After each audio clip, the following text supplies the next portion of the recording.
The faith-based genre, it is thriving these days, and I think much of that success is owed to Dallas Jenkins and The Chosen. The biblical adaptation has grown from like a grassroots, crowd-funded like novelty to become a phenomenon as one of the biggest and like most influential television series in the world. The first 2 episodes of the highly anticipated 5th season are in theaters now. Do they live up to the hype? I have seen them, so let's talk about them.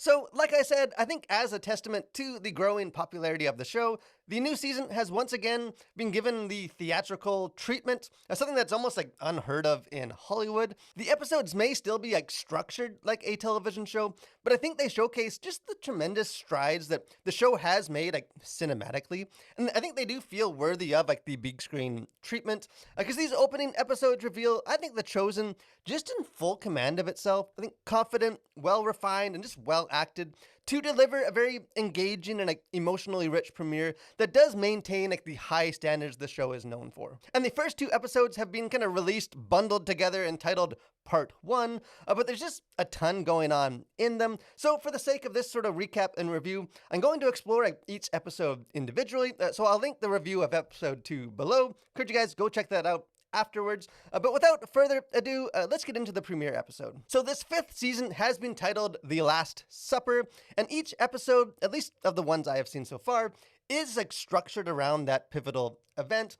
In fact, both episodes of Part 1 open with like a flash forward that kind of depicts like a portion of that narrative. And it's a bold and I think interesting like creative choice to unfold like the title event like periodically, sort of piecemeal throughout the season, rather than just like build towards it as the climax. But I think it works really well. I think flash forwards can be kind of tricky to like properly utilize without just derailing momentum or like spoiling the impact of later events. For example, like the Amazon series House of David, which I think has been really great overall, used a similar technique, but I think in a way that almost somewhat like diminished the impact of the eventual like pivotal David and Goliath showdown. But I think The Chosen uses it really effectively here, just to set the tone, like with Christ's teachings like around the table, just adding a deeper dimension to the drama and like establishing important like thematic parallels to events of the episode, kind of in a similar way as like the earlier seasons would often depict like an Old Testament narrative to establish sort of thematic connectivity. The Last Supper itself is like a very frequently, artistically adapted narrative,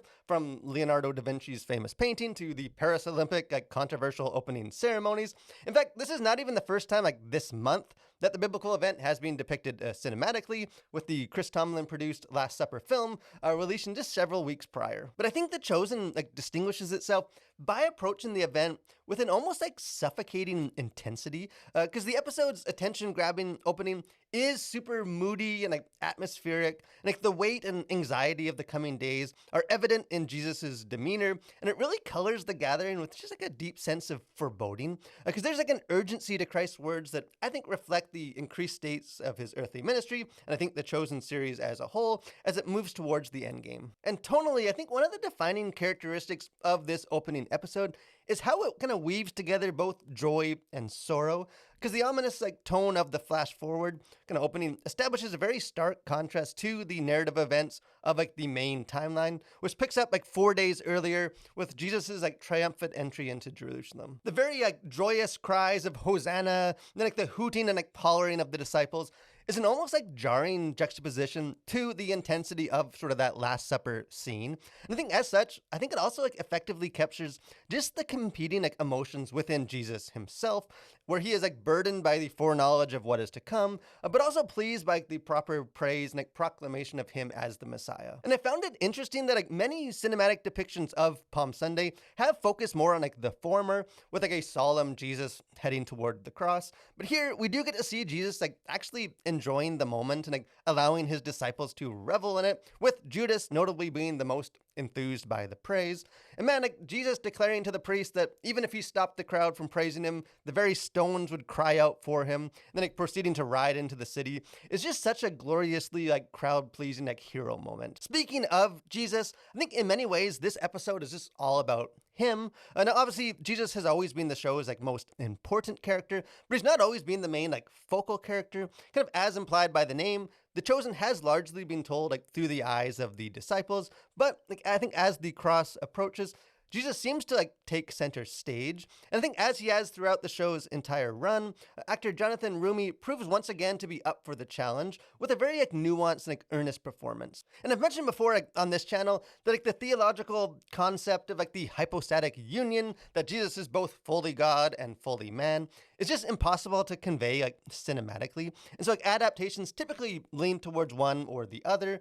For example, the recent like Chris Tomlin Last Supper film presented a very like distant and like reverent Jesus that was clearly divine, but just never truly felt like a man. And since its inception, I think The Chosen has done a very admirable job at navigating this sort of theological paradox. And this episode may be among like its finest work in that regard, because Jesus is portrayed as a Messiah fully in control of his destiny, but also as the man so burdened by the task that he will eventually sweat drops of blood and like ask God the Father to take this cup from me. And Roumie is just a great actor, and I think he is able to like emote both the divine strength and like conviction through his teaching, but also the sorrow at like what lies ahead for him and his beloved followers. Like the scene of his public teaching that features both like a heavenly voice in the thunder glorifying him, but also like a fit of consternation that renders him like near speechless, I think just captures the complex nature of sort of that theological union. And The Chosen has always, I think, excelled at the more quiet, character-driven moments. And one of this episode's standout moments, and perhaps my favorite scene of the episode, is one that is invented for the show and like isn't drawn directly from scripture, and that is when Jesus like stumbles upon a wedding and just joins in the festivities. And when finally recognized and like asked for an explanation for his presence there, he says, "I was out for a walk, and I suppose I just got swept up in your joy." And I just found that bit of dialogue to be such like a beautiful picture of just Christ's heart as someone drawn to the presence of like simple joy and love. I think the scene also effectively leads into the episode's closing moments, and like the righteous anger that Jesus feels as he gazes out at the temple. The portrayal of the like cleansing of the temple narrative itself will wait until next episode, but I like how it's already been established here, where Jesus is filled with like fury and wrath, but also lament and sorrow. I think with like the pain and anguish that will be heaped upon Jerusalem made even more stark against the backdrop of that sort of simple joy of the wedding. And I know the show's like creative additions to like the biblical source material have not always been like universally applauded, but at least to me, I think this small scene feels consistent with like the heart of the gospel, and I think shows sort of the value and potential of an adaptation like The Chosen. And lastly, I just have a few kind of miscellaneous thoughts and observations about the episode. First, I think John and Mary are also standout characters in this episode, and I think having like the two of them be the followers, the most like in tune and like, understanding of the foreboding implications of Christ's words, just feels consistent with their characters, both like in the show and the biblical text. Second, and it wasn't like a major issue to me, and I know the show has like experimented with its music in the past, but personally, I just wasn't a fan of like the rock music that played while Jesus rode into Jerusalem. And finally, I also like the moment where Thomas is challenged by one of the other disciples who says, "Do you want to believe?" I know some of like the invented storylines for his character have been somewhat controversial, but I think the show is doing a good job at just adding kind of context and like nuance to the doubting Thomas monk here, which we'll get into a bit more with the review of next week's episode. But in the end, I think episode 1 is a really solid premiere for the new season. The episode ends with Jesus preparing a whip, so you know things are about to go down, and it kicks off what I think promises to be a very dynamic and like, action-packed season. The Chosen has done like much to endear itself to audiences over the years. I think this episode hints that like the best may be yet to come. The show is not like without any faults, and there are some like clunky dialogue or acting that still rears its head from time to time. I think even so, The Chosen remains the gold standard for Bible adaptations, and with this premiere, it shows no signs of slowing down anytime soon. But hey, I would love to hear what you guys think, so don't be shy.